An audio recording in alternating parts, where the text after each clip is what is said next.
نحوه عملکرد در واقع برنامه به این شکله که در نقطه یک اگه نگاه بکنید به ما گفته که در واقع ارز لینک،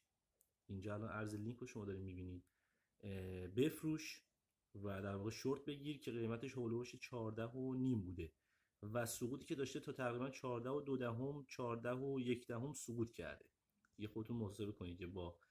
کنید با مثلا ضریب 20 و 30 چقدر سود میشه. تو نقطه دو به ما گفته که لانگ بگیر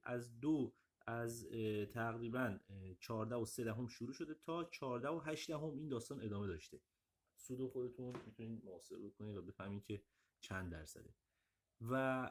از نقطه تقریبا 14 و نیم تا 14 و 2 دهم تو نقطه 3 گفته سل بگیر، شورت بگیر و از نقطه 14 و نیم گفته لانگ بگیر که همین الان قیمت لینک تا 16 و 1 صدم بالا رفته و خودتون میتونید که نحوه سوددهی و مقدار درآمد این نرم افزار و این برنامه رو متوجه بشید و اینکه سود کلان و مشتی داره، حاصل تقریبا 1 سال خورده زحمات و برنامه نویسی و تجربه بود که ما روی این برنامه گذاشتیم که شما هم در جریان هستید و بالاخره به ثمر نشست. و چیزی که خیلی هم مهمه اینه که مثلا ما از هر معامله 20 30 الی 40% بیشتر سود نمیگیریم به خاطر اینکه ریسک نداشته باشیم و طمع نکنیم.